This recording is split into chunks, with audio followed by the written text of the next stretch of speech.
Hi everyone, thank you for being here. We're Perpetual Group. We have Lona Gear as our mentor and Sarah Walker as our TA. And there are 4 people in our team: Lydia, Jessie, Huanlin, and me, Yifan. Okay, let's get started. We all know that in today's fast-paced world, the convenience of disposable foodware has led to a significant environmental problem. Single-use foodware from plastic utensils to paper plates contribute to a growing waste dilemma. And from statistics, we can see that yearly 1 trillion individual pieces of disposable foodware and packaging are used by U.S. food industry. And the food service industry spends $24 billion on disposables. That's where Perpetual comes in. Perpetual is a non-profit organization whose goal is to reduce single-use food waste by implementing a reusable food distribution system. They are currently working with cities, reuse service providers, and other stakeholders to implement this system. Here are a flow diagram how Perpetual integrated with the local governments. Start with the mapping and encourage engagement with the interest party all the way to launch the system improving. Our work is mainly focused on the design phase to help Perpetual get in touch with interested participation restaurants and discuss the possible location for bins to collect recyclable foodware. And last but not least, routing through all those locations to get the most efficient distribution system. By efficiently, we mean using less gas, labor, or saving more time. Perpetual's mission is to transform the way cities across the U.S. handle food waste, starting with the cities of Galveston, Texas, Gila, Hawaii, Ann Arbor, Michigan, and Savannah, Georgia. These cities were selected due to their geographic, political, and economic diversity, as well as their environmental challenges. To better envision Perpetual's foodware reuse system, let's walk through the life cycle of a cup. First, a cup is picked up from a participating foodware establishment like a restaurant or bar. After the customer is done using the cup, it can be returned to the same location at an indoor bin or a Perpetual outdoor bin, which are typically located in high foot traffic areas like near grocery stores. From there, Perpetual drivers pick up the used cups from all the bins, clean them at city-specific washing facilities, also known as depots, and finally distribute them back to the participating business for reuse. While the system is robust, there are opportunities for optimizing it, such as ensuring effective placement of outdoor collection bins, which will maximize participation rate in the program, and designing effective pickup and drop-off routes, which will reduce required transit times for trucks and overall total cost and environmental impact. Before this project was initiated, Perpetual was using census data for populating bin placement and manually editing them, which was not very efficient or comprehensive.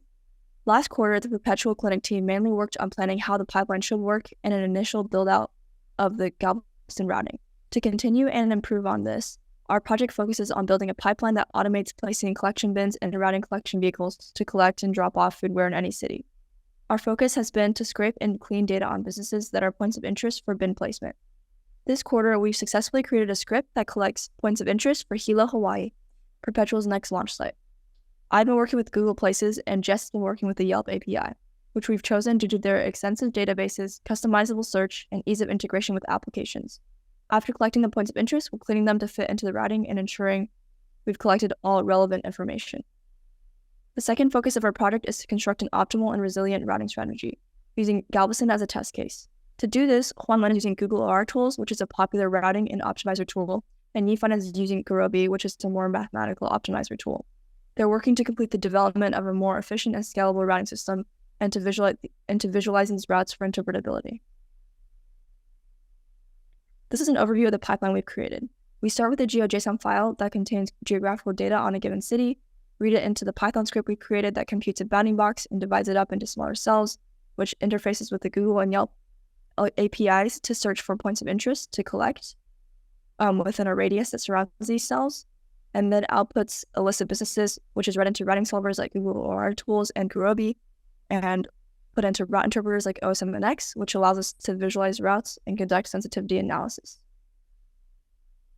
So as Lydia mentioned, the first step of the pipeline is data scraping, and we want to ensure that this process is streamlined for retrieving, cleaning, and categorizing data from an API in order to create flexible models for any given parameters. Once we complete a scrape of businesses using our different APIs, we want to categorize all the locations as either indoor or outdoor bin locations. As Lydia mentioned, indoor points are going to be any locations where you can receive a clean cup and return a used cup, and outdoor points would be places where cups get returned.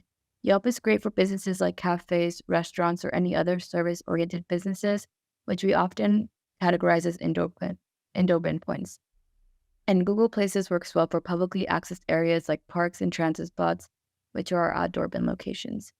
Previous attempts at categorizing points were done outside of a pipeline structure and were determined using census data, which led to inefficient bin placement.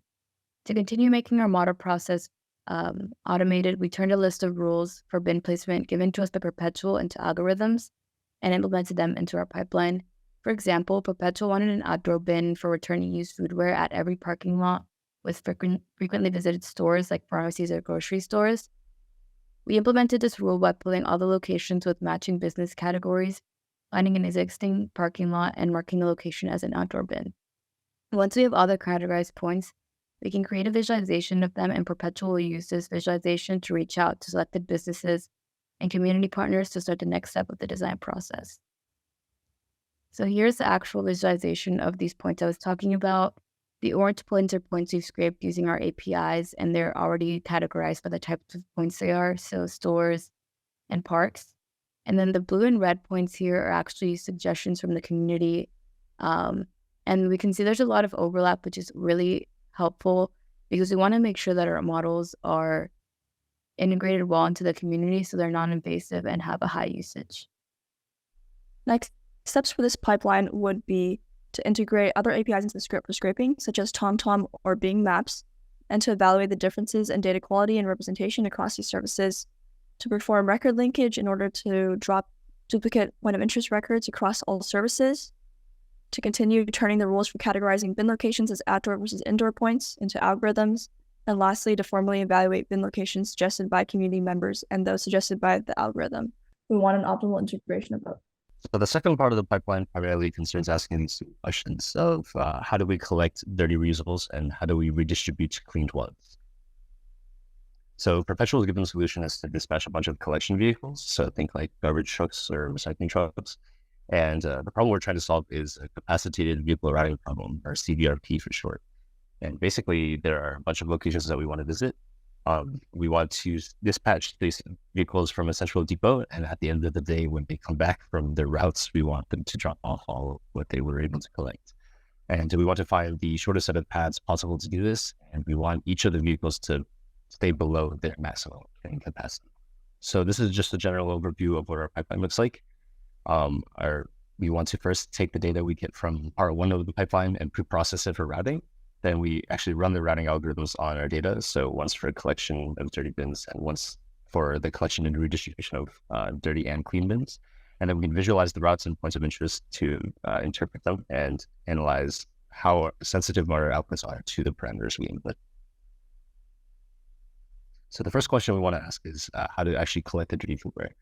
This is simpler to solve just because there are so many online algorithms to solve the CVRP.